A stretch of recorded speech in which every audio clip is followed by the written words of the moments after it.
For the BitConnect conference? Okay. Yeah. Thank you, everyone, for being so patient while we set this up. I just wanted to remind you that this is set up as an executive retreat. So it's very calm and relaxing, and we're networking and meeting people and talking to people and having a good time.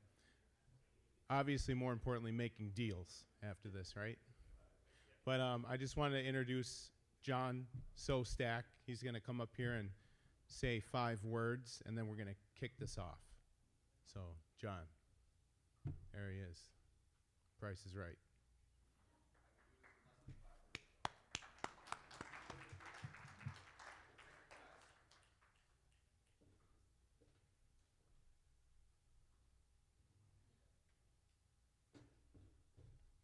Hey guys, thank you for coming. The most important thing is to have fun, but additionally, thank you sponsors. Thank you Lodge of Four Seasons. Thank you Fun Lake Chamber of Commerce. And let's just make it happen. Let's have fun.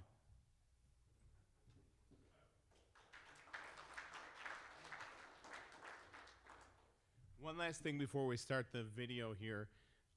We got into this energy FUD before it was cool. So we originally had Michael Saylor planned, Amanda Fabiano planned to maybe be at the resort.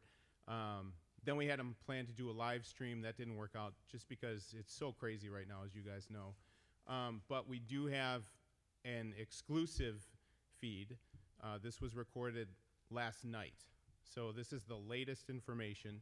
So what we're going to show you now, like I said, it was just recorded last night, and hopefully you guys find it useful. So.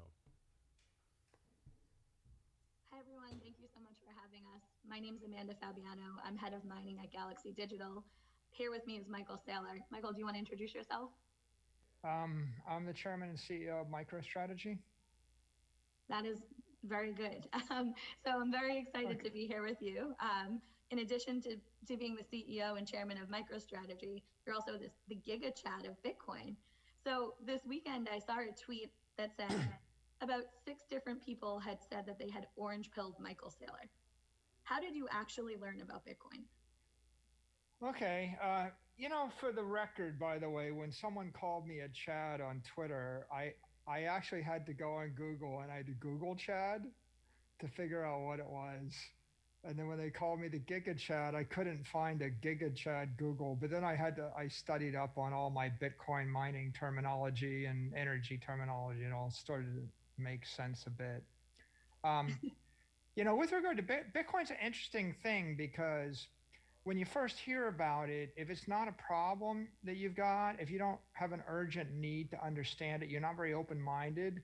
And so you tend to dismiss it as some kind of technology startup thing, like, oh, people are doing this Uber thing, or they're doing this Airbnb thing, or they're doing this, this Second Life thing, or they're doing this Bitcoin thing. These are all, interesting techno things. So, I honestly can't tell you the first person who should have been a Bitcoin, but I must have known about it by 2013 because I was tweeting dumb things about it, right? I thought that it was going to go away like online gambling. So I must have been reading about it. Then I as best I can piece together, at some point, Erica from Bank of Erica must have come to my house in Miami and pitched me on it, and I dismissed her. And then at one point I met Perry Ann Boring from the Digital Chamber of Commerce, and she must have brought up this thing, and I thought, I don't really know what that is, but it seems kind of odd. And I know my friend Eric Weiss back in 2018 or 20 or so talked about his crypto venture fund and his interest in Bitcoin, and I kind of dismissed it.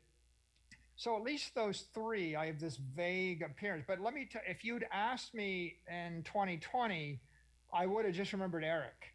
And it wasn't until I re-met Perry Ann and Erica, and they reminded me, they're like, you really did like totally dismiss us out of hand the first time we pitched you on this. I'm like, I'm sorry. I probably, if I could do it again, I would have made a lot of money maybe, but it's, everybody's probably got that story right now. The other 2 or 3, they're probably correct. They're probably correct. It's just, people have this, we're all full of our own ideas. If you don't think there's a macroeconomic issue, someone talks about inflation and you say, well, it's only 2%. Oh, it's 4%, but it's transitory. It's going away. And you dismiss them. And if you don't really understand cryptocurrency and someone talks about Bitcoin, you think it's just another interesting, crazy techno thing. And you dismiss it because you're more excited about the next version of the Apple Watch. Mm-hmm. And I was probably more excited about the next version of the Apple Watch. And that was my thing. And I was there. And then in 2020, right, my world opened up macroeconomically. I became sensitive to inflation. Mm-hmm. And technically, I became aware of cryptocurrency and Bitcoin in particular. And so instead of looking through a little straw, right, I started seeing the world in a different way. And then I started remembering these things. Mm-hmm. And you brought that knowledge to your company, right? So you've used your existing company's software business and balance sheet to leverage raising cash to purchase additional Bitcoin. So how has that changed your corporate mandate? And what has the response been from your shareholders? Our corporate mandate was run a business intelligence enterprise software company mm-hmm. in March of 2020. And we were very focused on it. We generated a lot of cash. And our treasury or balance sheet strategy was conventional treasury policy. Invest the cash in short-dated treasury bond sovereign debt, not more than 3-year debt. And with the rest of the cash, buy our stock back. Mm-hmm. And that resulted in us probably buying like $300 or $400 million worth of stock back, and it didn't really help. The stock didn't go up. Like, we didn't have a good success by buying the stock back, and we didn't have much success investing in treasuries either, because we never got more than, like, for that decade, 2%. And then when the treasury strategy went to zero, and we realized that buying the stock back wasn't helping. I think our stock was $120 a share, and we had $60 a share in cash. And at one point, our stock got to $90 a share during March. And it was back to about 120 in May and June. So our thought was, well, we can just give all the capital back to the shareholders, and we'll basically give $60 a share in cash back. And now we'll have a company that's worth $60 a share that's growing 0% a year to 5% a year, throwing off a lot of cash. But we actually knew that shareholders weren't very enthusiastic about that, because if you're not growing 20% a year, they just put you in this bucket of you're a tired value stock. Mm-hmm. And so that was one strategy. And the other strategy was, what if we bought something that would go up more than the rate at which the money supply expands? And so that's what kicked us off on this journey where we discovered Bitcoin. Mm-hmm. And we didn't originally completely do Bitcoin. What we did is we took half of our money and we did a share buyback, a Dutch auction. And we offered to buy $250 million worth of our stock back. And the other half we bought Bitcoin with. So it was a 50-50 split. And the Dutch auction took 20 days. At the end of the 20 days, we only had $75 million of shares tendered. So then we had an extra $175 million that we didn't need to run the business. So then we decided we would go all in on Bitcoin, and that became $425 million invested in Bitcoin and $75 million returned to the shareholders. The stock traded up to 160, 170, then 180, then 190, then 200, then 220, and then 250. And when it got to 300, 300 was the highest it had been in a decade. So we concluded that the shareholders liked that. Mm-hmm. And we generated some more cash. So we bought another 50 or 75 million worth of Bitcoin. So we had bought 500 million worth of Bitcoin. The stock doubled, Bitcoin doubled. So now we had $1 billion worth of an asset. And And we still hadn't changed the mandate of the company. It was still run the enterprise software business. But we thought, well, now we can actually go and raise more equity or debt. So we did this convert offering at $398 a share. Well, $398 a share was higher than the stock had traded in 20 years. So, you know, if you had told me in March when my stock was $90 a share and I had $60 in cash, Amanda, so the underlying business was worth $30 a share. If you told me in March, don't worry, Mike, within 6 months, you know, you'll be able to sell equity for $398 a share, I would have said you're crazy. Yeah, but that's what we needed did. a Bitcoin astrologer for you on that one. Yeah. So, I mean, we got that opportunity. So we did a $650 million, it started as 400 million convertible debt offering, but we had so much demand that we upsized it to 600 million and did this green shoe. So 650 million. And we sold 650 million worth of debt, which was convertible to equity at $398 a share. And we paid 75 basis points, less than 1% interest. And so we had that because, like, why wouldn't you? If someone was going to give you $650 million at 75 basis points, you know, and the strike would be double, you know, what the highest price would be expected 12 weeks previous. So then we took that and we decided, well, when we were raising the money, we said, well, the use of proceeds is general corporate purposes. And until we figure out what we're going to do with it, we're going to invest it in Bitcoin because that's our treasury policy. So the lawyers thought about that and they said, well, you know, like maybe it'd be better if we reverse the order. Like, because it's full disclosure, you know, full disclosure is no exposure. That's the saying in the securities industry. So it was the attorneys thought about it. So this ended up being $650 million to buy Bitcoin. So it became the first Bitcoin bond. We kind of backed into it, you know, like how do we get to this corporate mandate?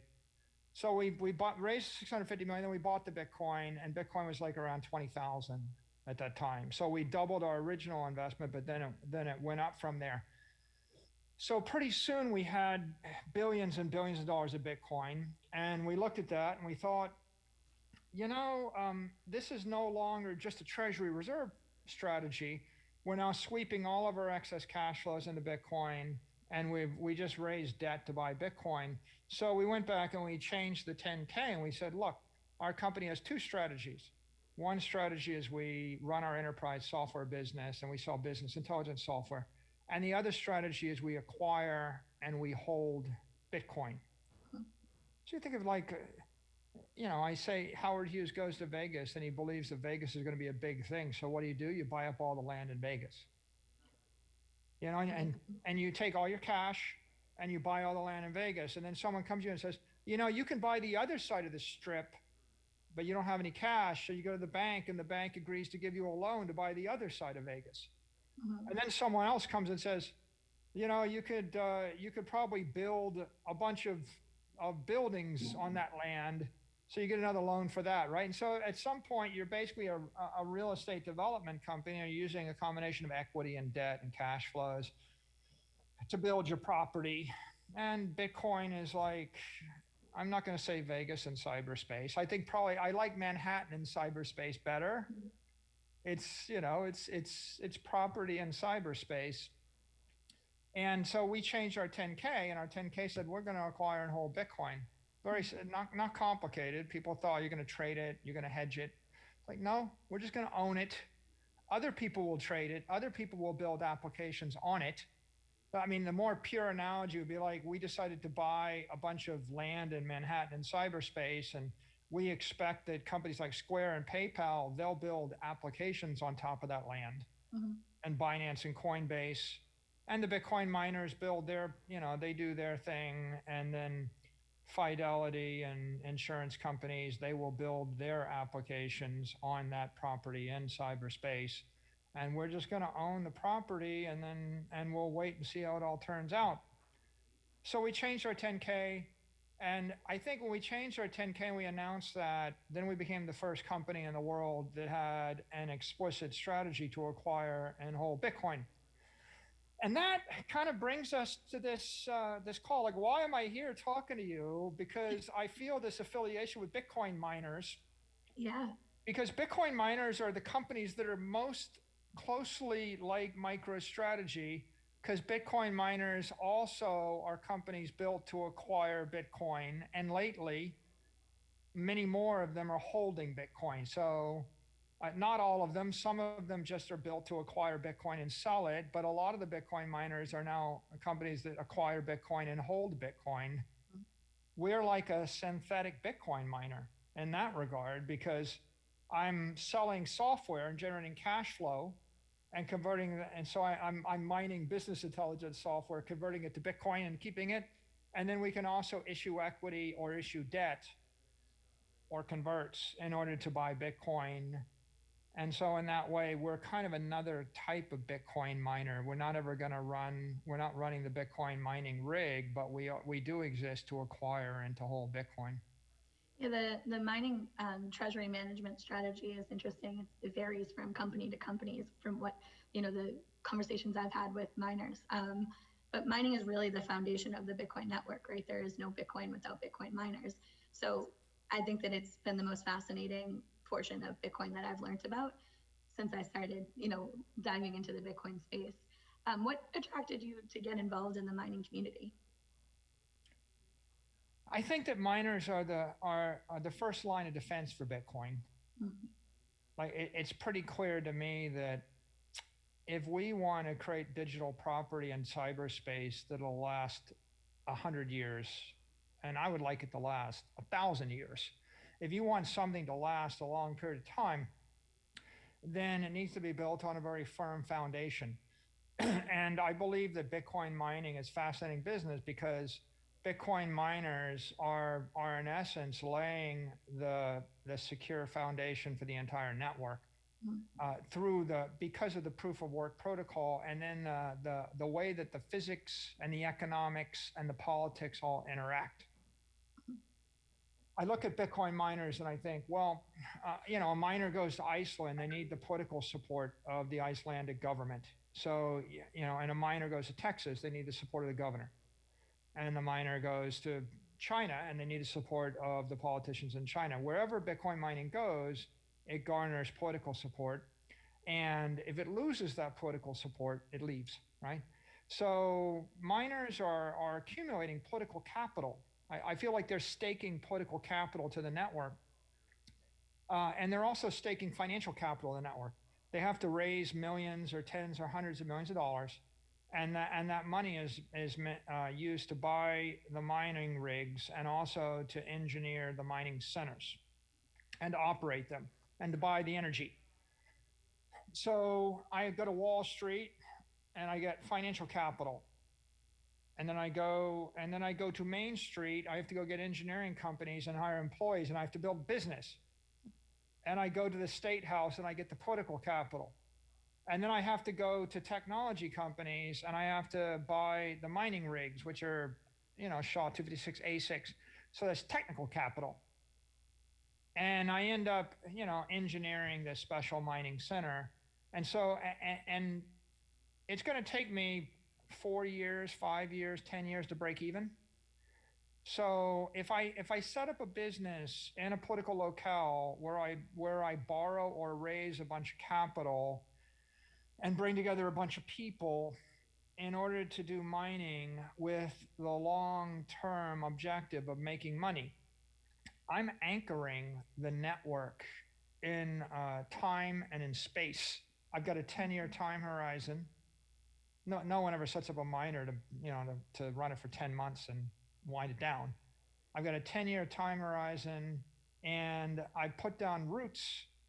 And that's why I believe the Bitcoin network will last, because it's going to have the support of the mayors, the governors, the nation states. It's going to have these facilities that makes it, I'd say that anchors it in the political firmament. Right? If money is a social construct, then you cannot have hard money or strong money or sound money without political support. So it anchors the Bitcoin network in the political firmament, and it also anchors the Bitcoin network in the thermodynamic or physical firmament in the world of physics, because you're staring at this facility, right, that's buried in the ice in Iceland, or it's sitting somewhere on top of a volcano or next to a reactor of some sort, and you can't just snap your fingers and make it go away. So I think that Bitcoin mining is fascinating. I think it's critical. I think it's what differentiates Bitcoin from from like the proof of stake cryptos. I think it's what makes it durable property in cyberspace with integrity. It connects like the physical world to the digital world. Miners, right? They plug in their machines, and that is physical, and you can feel it, and you plug it in, and you hear it start humming, and that's real. But then you see, your Bitcoin coming online, and you mining Bitcoin. It's a really incredible thing. When I first got into Bitcoin, we all go down a rabbit hole, and I spent some number of months down that rabbit hole. But when I finally came out, I went to Twitter, and I don't know why. It was just like something spoke to me, and I typed, "Bitcoin is a swarm of cyber hornets." Stuck. And people wonder, what was I thinking? And I was thinking about those mining centers and the hum of the mining centers everywhere in the world, that I thought, it's a swarm of cyber hornets everywhere in the world, right? In cyberspace. I thought it was always for the trolls on Twitter, but that makes a lot more sense. So when you think about Bitcoin mining, obviously one of the largest questions that have been, in our face lately has been the energy usage. How do you think about Bitcoin mining's energy usage, and do you think it's inherently bad? I think it's inherently good. I think we would say it's a feature, it's not a bug. The energy usage enforces a decentralization of the network. What makes Bitcoin special is it's permissionless and decentralized, and it's stable. So how do I make sure that it's permissionless? Well, I use energy instead of using a issued token. Right? If I use proof of stake and it's an issued token, then you have to have permission to run a validator, and the protocol decides who gets permission and who doesn't get permission. But if I use energy, anybody can generate energy anywhere on Earth with any number of techniques. And so the network's always going to be open in that regard, and that openness creates what I'll call like a healthy genetic diversity. You want a system where you've got continual fresh energy flowing into the system so that it doesn't become inbred. And I think that the energy basis of the proof of work mining is a part of that. I think the other part of energy usage, or the other dynamic, is that energy means that no one miner can monopolize all the hash power, because no one's ever going to be able to generate 51% of all the energy in the network in one small place on one grid. It's just too difficult, to amass that much energy. So it's natural that you'll find 100 megawatts here, or 30 megawatts there, or 20 megawatts there, and when you get to that extreme, you're going to find 30 megawatts of stranded energy that you can get at a marginal cost that's next to zero. And then if you keep pushing it, then you have to build out new capacity, and the marginal cost of the energy goes up, and that makes you uncompetitive, and that gives an opportunity for someone else with stranded energy somewhere else to enter and compete with you. So I think energy keeps the network decentralized, and it makes it permissionless. And then I think the third element is it makes it thermodynamically sound. If we want sound money, we need thermodynamically sound mining, because if I decouple the mining network from the worldwide energy grid, what I've really done is created a virtual world a la Second Life or Fortnite. And at some point, you can create a virtual world for gambling and for gaming and even for applications. but you have decoupled from the underlying physical reality, and that means that all of the security is based on the protocol.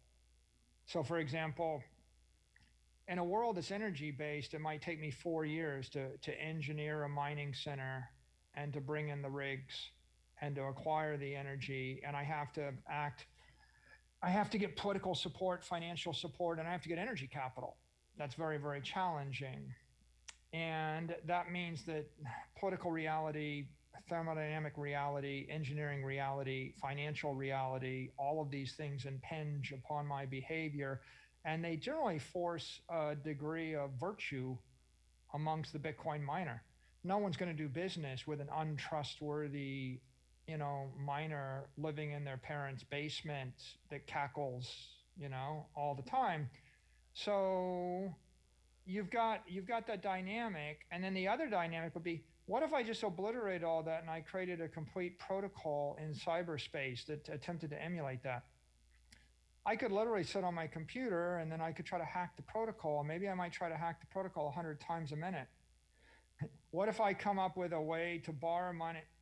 If I can borrow from one coin, leverage it to a second coin, get 100x leverage to the third coin, accumulate 10 billion in the fourth coin, attack the network that's staked on the fifth coin, and do it through a VPN, all from a computer program, right? You're just betting on the protocol to prevent the attack from happening. And that means that I'm trying to design a protocol that emulates the rich complexity of the universe. And if I wouldn't bet on that, right? Like that, would I bet my life that someone can design a protocol that is better than the stability of the universe? I wouldn't think so. It's riskier. So the energy really does link digital property of Bitcoin into the firmament of the reality we live in. And I think that's really important. Yeah, proof of work, I think, is one of the most beautiful things that have ever been created. It ties, it makes energy, which is a global universal currency, and it allows Bitcoin to use that. And like you were saying, I think it's the network dynamics of Bitcoin also forcing every miner to be at the lowest cost energy producer, right? So they have to have the lowest cost energy because they're competing with everyone else on the network. I think, all of those dynamics together really just make Bitcoin and proof of work something that is really unique and special that we can scale. Yeah, I think, the one thing that we haven't touched upon yet is, obviously you had mentioned that Bitcoin is this permissionless network and anyone can join, including miners. And that's definitely essential to Bitcoin's value. But it also does make it hard for Bitcoiners to advocate. So is that the part of the idea behind the Bitcoin Mining Council? And I know, both of us have opinions on that. Well, I think the Bitcoin Mining Council is an idea to help further the development of Bitcoin mining throughout the world. We want to give miners some kind of open, voluntary forum where they can come together and they can share best practices and they can learn from each other. And I think that we want to create a forum where we can educate the general public. If you're a country and you have a volcano and you're trying to figure out how to monetize the volcano, then maybe the Bitcoin Mining Council might end up publishing case studies on how that worked out. And then politicians that would be otherwise too shy will have some resource. If on the other hand, you're a lone Bitcoin miner and you're in a jurisdiction, a certain state or a certain city somewhere in the world, and the mayor thinks that Bitcoin mining is going to boil the ocean, it'd be nice if there's a set of materials and models and information you can go to and you can pull off the shelf and say, well, look, we've done the research. Bitcoin doesn't boil the ocean. Bitcoin mining is, it's a solution to every political jurisdiction in the world, but most politicians don't know that. Bitcoin mining is the highest value and use for all the energy in the world, in my opinion. A SHA 19 or an S19 miner with Bitcoin trading at 40,000 a coin looks like it generates almost 40 cents a kilowatt hour. So maybe more with the hash rate dropping down the way it did last weekend. I mean, it's looking pretty profitable to me. It's looking more profitable than every industrial use of energy, because most industrial energy customers in the Western world only pay 10 cents kilowatt hour. And you can imagine the developing world, they wouldn't pay 2 cents kilowatt hour. In some cases, 1, 2, 3 cents kilowatt hours, most they can pay. So Bitcoin offers you something 10x better. But how many energy producers in the world know that? How many journalists know that? Yeah. Right? How many students know that? How many companies know that? And how many financiers and institutional investors know that? I think we've got a large education job ahead of us. Mm-hmm. And we've got if Bitcoin mining if it's as simple as to say, we're going to use 100 terawatt hours of energy, generate 135 exahash, and generate 40 cents a kilowatt hour. If it was that simple, 99% of the world wouldn't understand it, and it would take us a decade to educate people. Mm-hmm. But Amanda, you and I both know it's not that simple, because S9s use 5 times as much energy as S19s. And the next generation of miners will use less energy and generate more hash. And the generation after that will use less. So you could see a rotation of Bitcoin mining and security from more energy intensive, less technology intensive, to more technology and capital intensive, less energy intensive. And it's happening everywhere in the world. And then there are always other developments, with heat engineering and Bitcoin mining center engineering that are taking place. So there's a lot of moving parts. There's a lot of people that just don't understand things.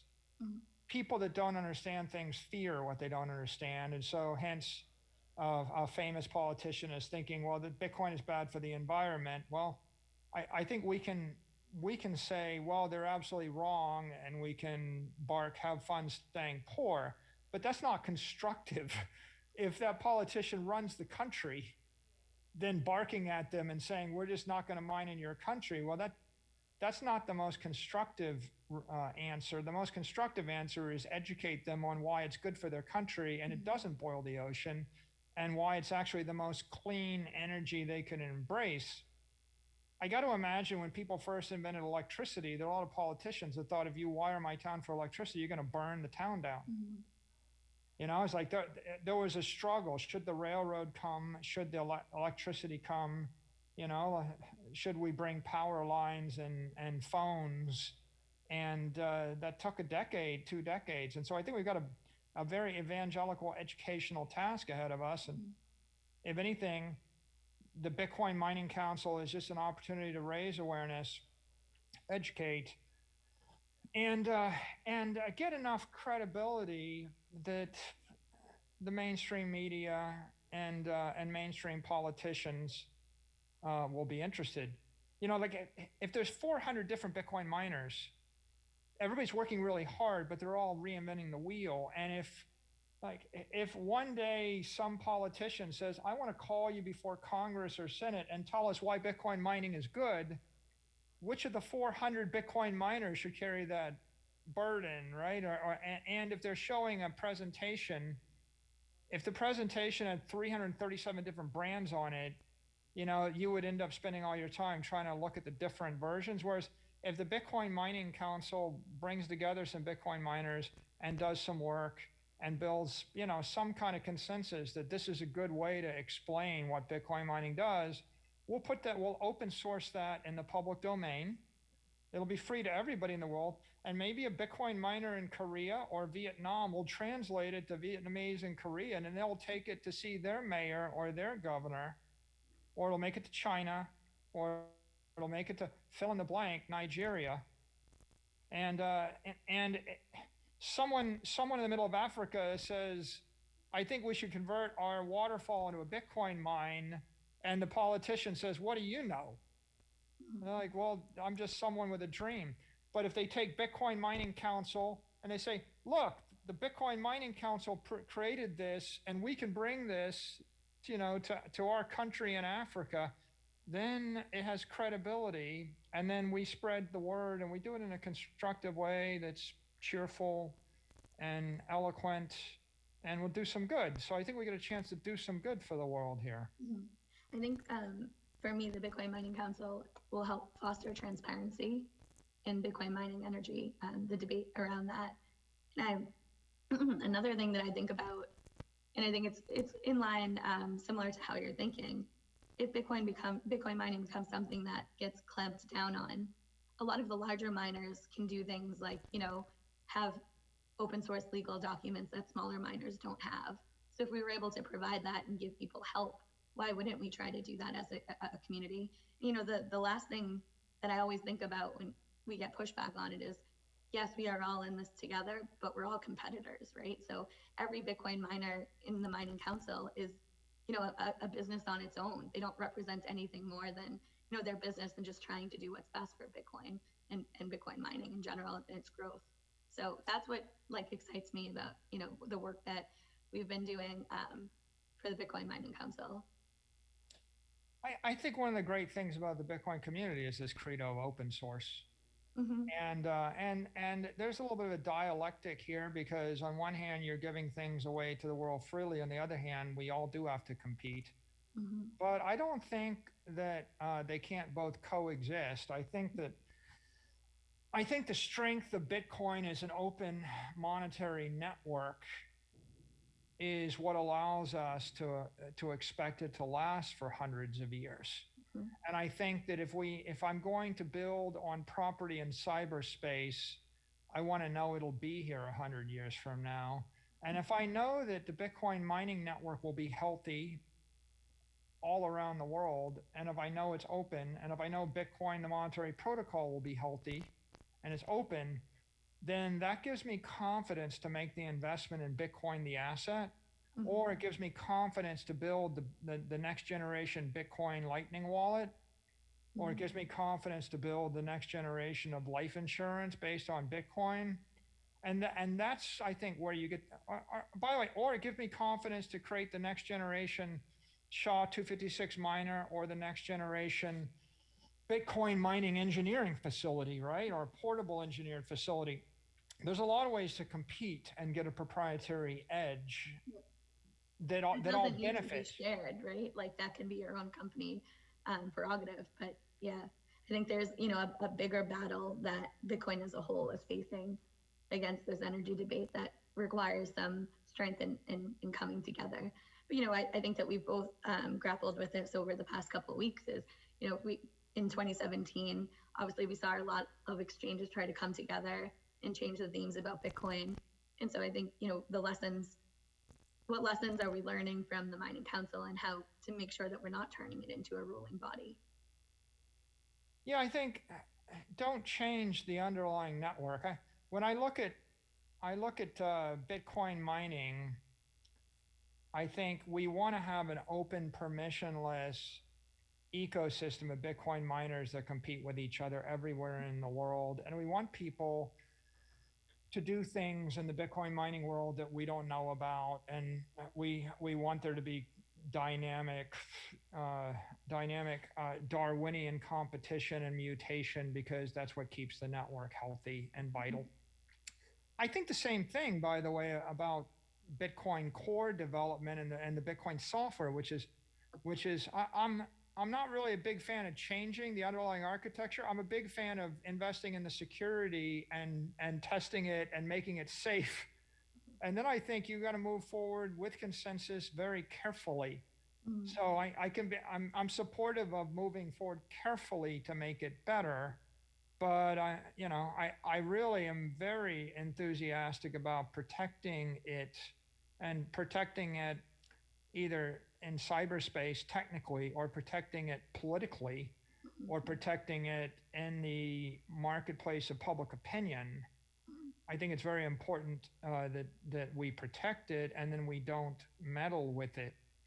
I mean, I've had big debates with people. They come back to this block size issue, and I point out You know, the beauty of the block size being fixed is that as the block rewards decrease and as the block subsidies for miners decrease, the revenue from transaction fees increases, and the revenue is going to increase because there is scarcity in the block space and people are going to bid more to have their transactions executed by the miners. And that's what creates the vitality for the miners, so that a Bitcoin miner can invest for the next decade knowing that their revenue stream is secure. And meddling with some underlying architecture like that, that's the same as me saying to you, Amanda, I think I'd like to change the speed of sound in the world. It's like you understand you're going to break every single machine and airplane ever engineered if you change the speed of sound.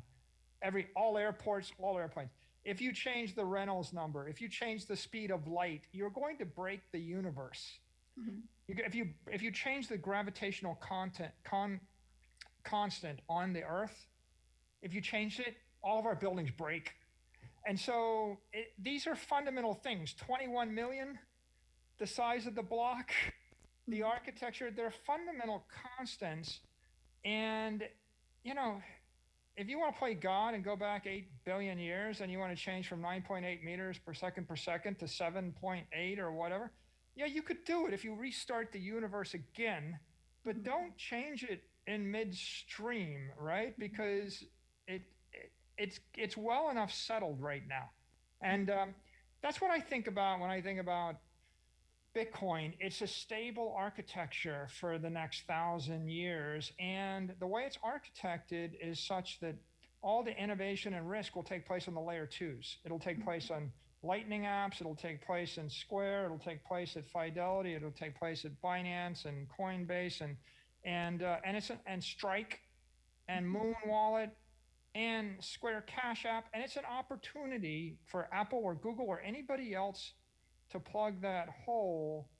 The people that run the underlying network, they should defend the integrity of the network and the durability of the network and the immutability of the network, and stay true to the core architecture, which is, we're gonna incrementally evolve. You know, a taproot can come if you think about it really hard and test it really hard, and you can upgrade from an S9 to an S19 miner, and you can continue to evolve things to make them more secure. And one day, 50 years from now, if we got to go to a slightly different encryption algorithm to be quantum secure, we'll figure it out then. But otherwise, I think the Bitcoin ethos is a core strength.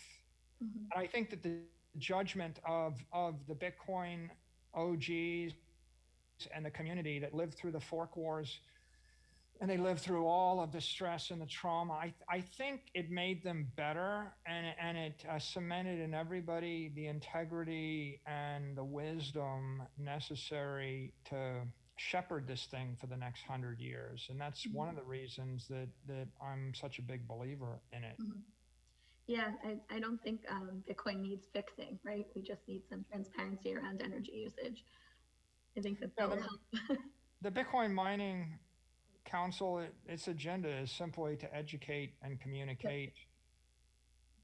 And, I think that it will be really good for the overall narrative of Bitcoin. And speaking of, we talked about Strike a little bit, but every week in Bitcoin is really exciting, but the past few weeks have been incredible. We saw El Salvador accepting Bitcoin as legal tender, China banning mining, and then Taproot being signaled in. So let's start with the El Salvador news.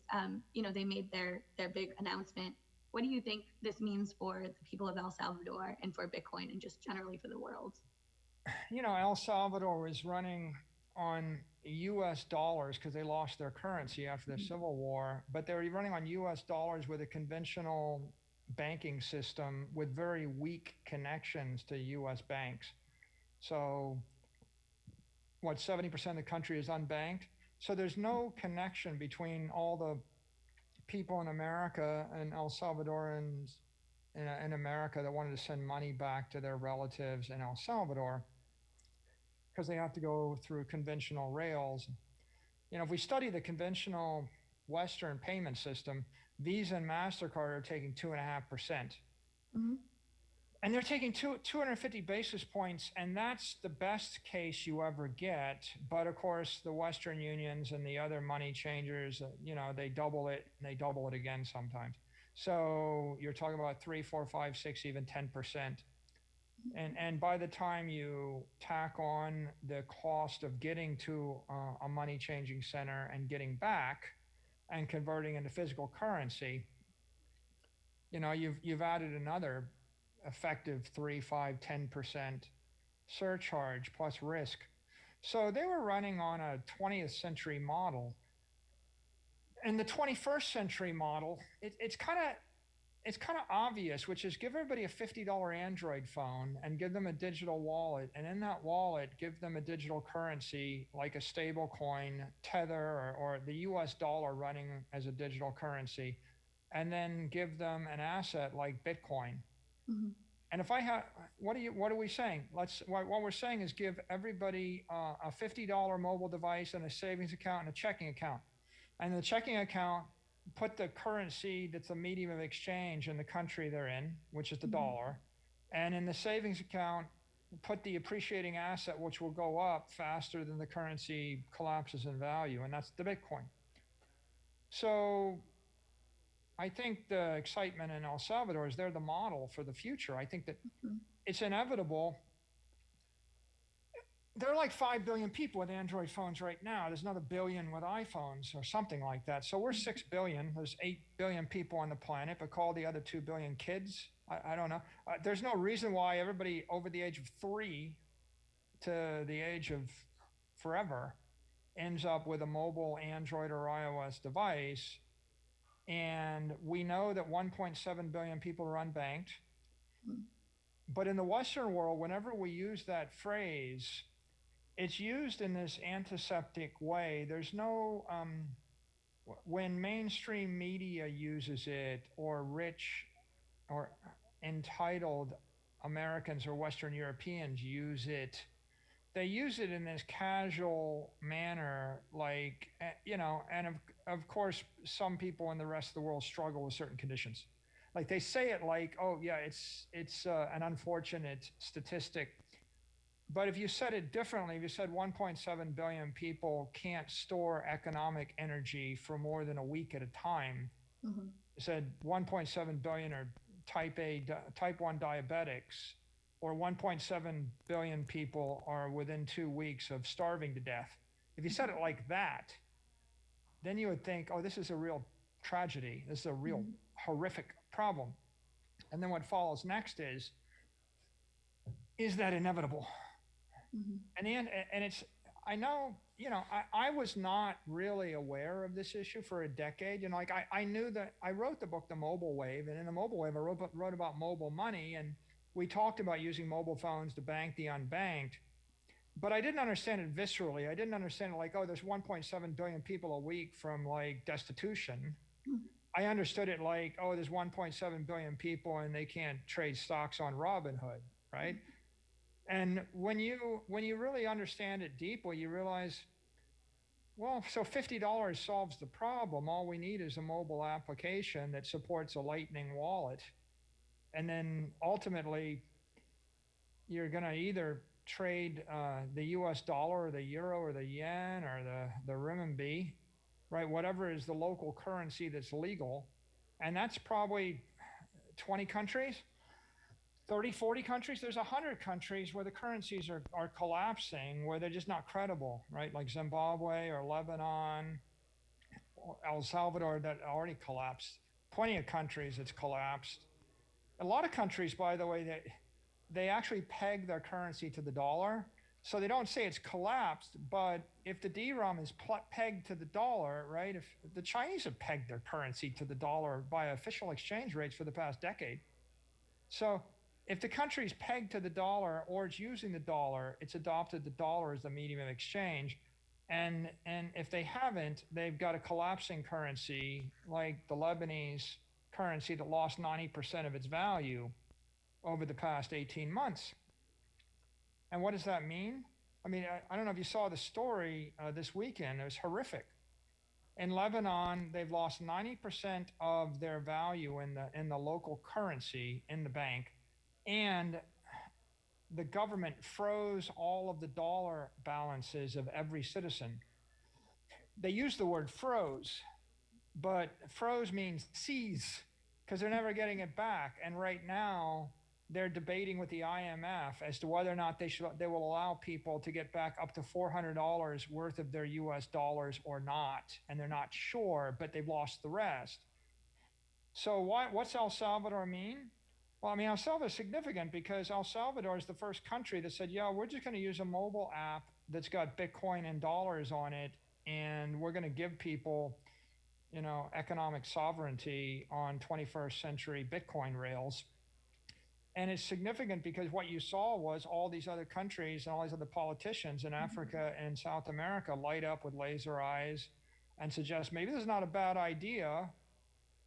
And then you saw the Lebanese collapse, and then it becomes clear that, well, maybe there's like 100 countries in the world with billions.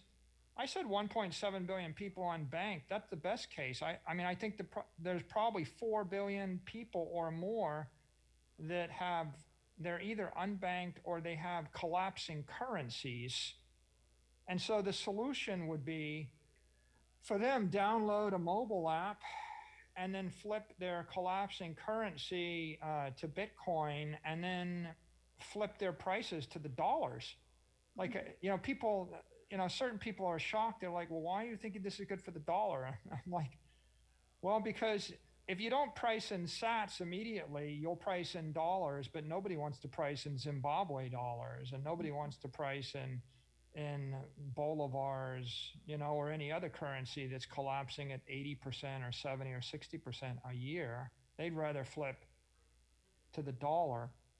So I think El Salvador lights the way, and they really touched a nerve here, because once you think about it, you're like, this is so obvious, right? Like 8 billion people with a mobile phone, and we just don't lose our money, and we don't need the banks anymore, and no one's going to steal our stuff from us. And everything is, instead of a 10 or 20% remittance cost and losing 1 to 2% of your, or 3% of your assets a month, or 4% of your assets a month, instead of that, now there is no remittance cost, and you just don't lose your money, and you can zap it at the speed of light effortlessly. So what keeps us from doing that? Oh, an Android phone? Oh, don't we have those? Yeah, sort of. So I'm very enthusiastic about it. I think we started a fire there. I mean, I think the people on Bitcoin Beach started a fire. We certainly did. It's been really incredible to see all the news progress over the past couple of weeks and see how the different countries have lit up and said, hey, maybe there's something here. You touched on something that was really interesting. I think that we do see numbers like how many unbanked are in the world, and it's really hard to capture that and to realize what that is, right? Even in the U.S., so I was doing some research earlier this year, and in the U.S., there's 7.1 million unbanked people. And when asked the question as why they were unbanked, 48% of them said that they didn't have enough money to meet the minimum bank requirements. And so when I think about Bitcoin, like there is no minimum bank requirement, right? Regardless of where you live, and it allows like more access and control over your money, which is I think one way unbanked people get trapped and victimized is through exorbitant remittance fees, but another way is through these payday loans, where they go to cash centers and it costs you $50 for an Android phone, but these people will pay $50 in interest payments a month to payday loans and the like, because they can't get access to other services. I think most of them, at the end of the day, can afford a $50 Android phone, though. And even if they couldn't, there's that phrase, teach a person to, give a person a fish and feed him for a day, and teach them to fish and feed him for a lifetime. If we're going to make an investment, we might as well give people the $50 phone and put the bank on it, right? Put the bank of Bitcoin on it. If you give people a $50 phone and you give them money in Bitcoin, the value will go up, right? And then the killer application is a lightning checking account, and then maybe you start to borrow money against your Bitcoin. Abra announced a program about a week ago or so where they said they'll give you a 0 interest loan for up to 10% of your Bitcoin. 0 interest.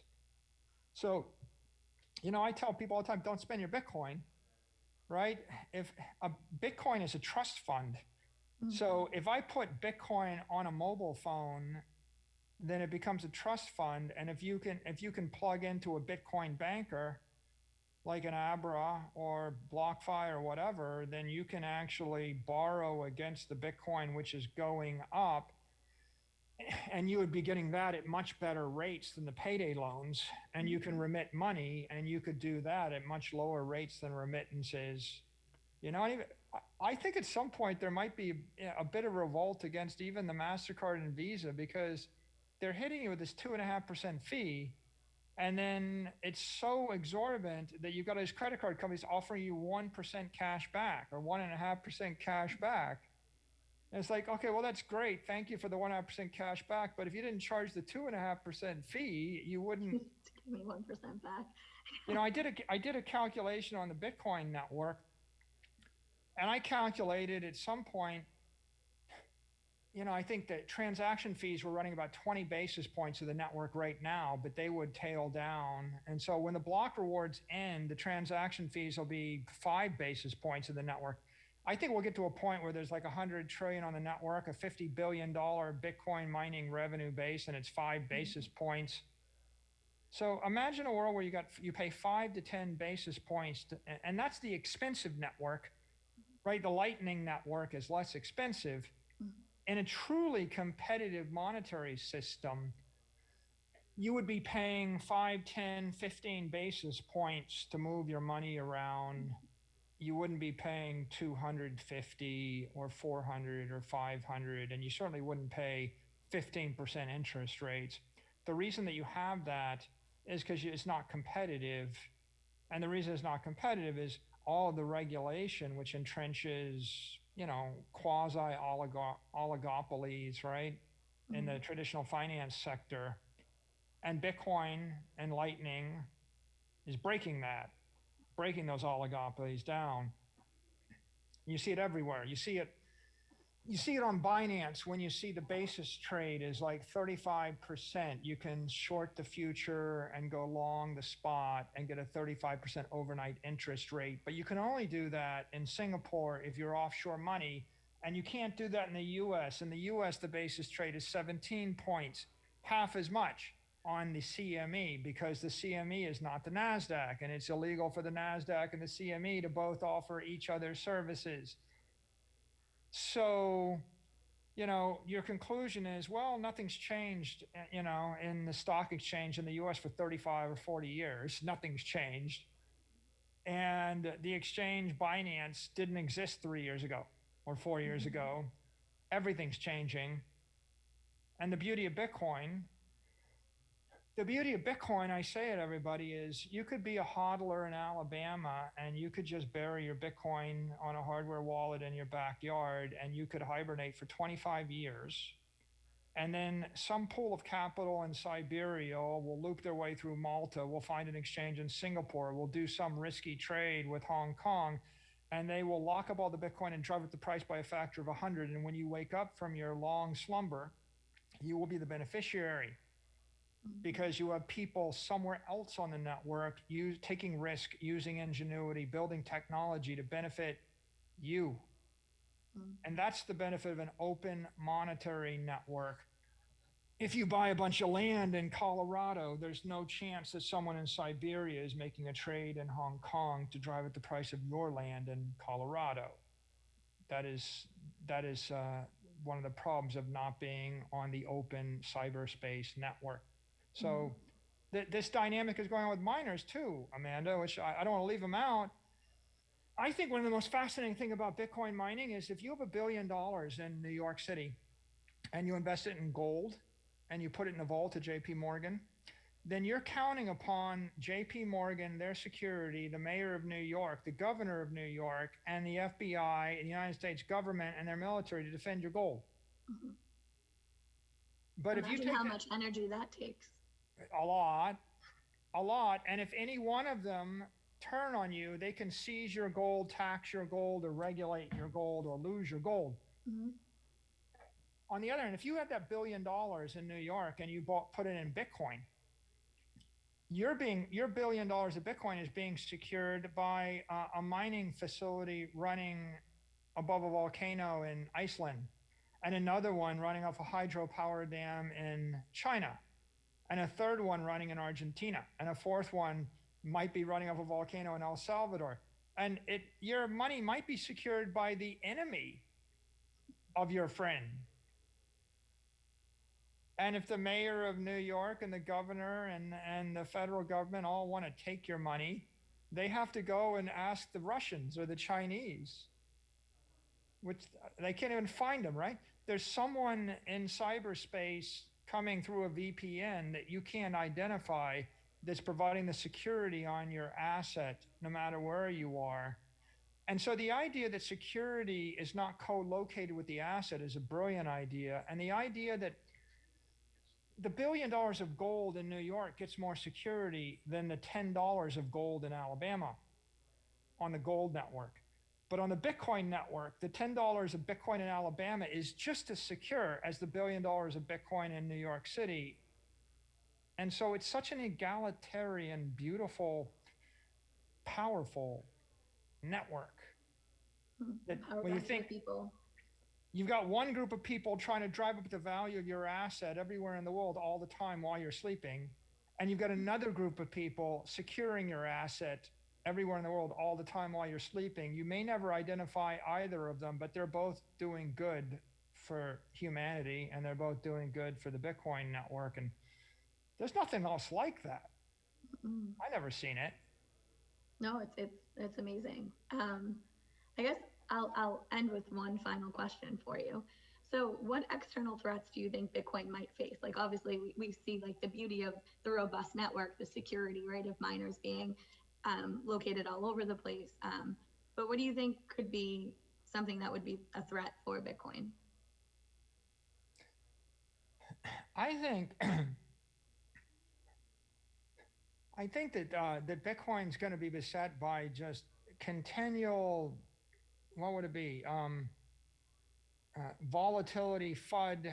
There'll be this disaster. There'll be, China will shut down some miners. Someone will speculate about maybe they'll ban it in India. Then they won't. Then some other politician will not understand it. And then there'll be some economic actor that will suggest this or that. So I think it's going to be continually beset by competition in a Darwinian fashion. Mm-hmm. But I don't think any of those things will seriously threaten it. I think that they will strengthen it. I think that all of that Darwinian competition will strengthen it. I think probably the most important thing is for the Bitcoin ethos to continue, for the community to keep its intellectual, ideological purity. Because as long as people are willing to put the ideological purity or the integrity of the network above their personal interest, their corporate interest, their parochial interest, then it will live on. And I think just like anything, right, it won't be defeated from without. It would have to be corrupted from within. Mm-hmm. So maybe the greatest threat to Bitcoin will come when it's 100x as successful as it is right now.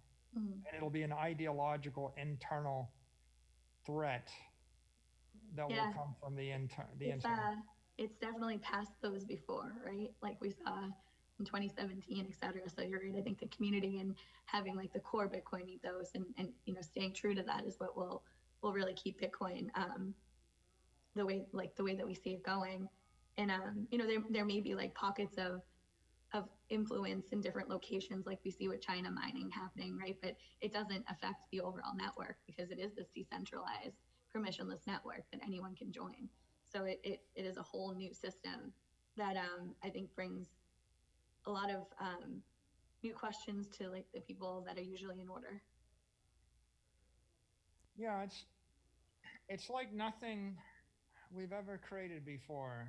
It's like creating life in cyberspace. It's really just an incredible, wonderful invention of humanity.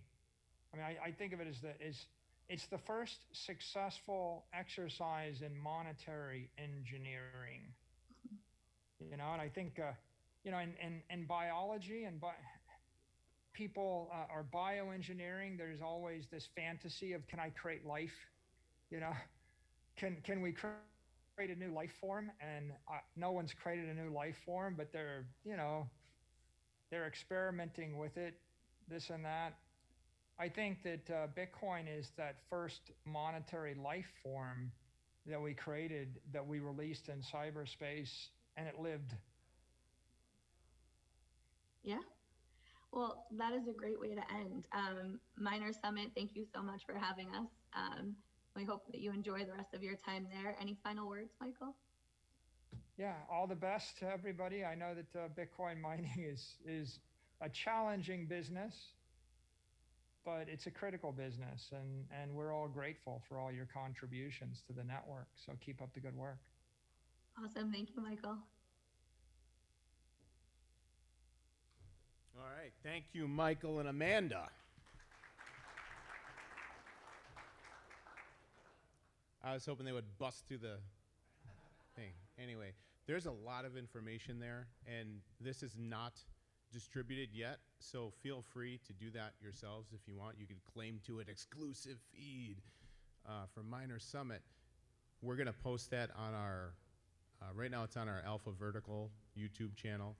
In a little bit, it'll be on the Miner Summit YouTube channel. There's a QR code that should be near the table. I'll distribute some more so you could follow that if you want and share that. I'm thinking you probably need a break, so how about like 10 minutes, 10, 15 minutes, relax, and then next up, we have Irene from Bitmain. She's gonna come up and do a short presentation for you. Okay, thanks.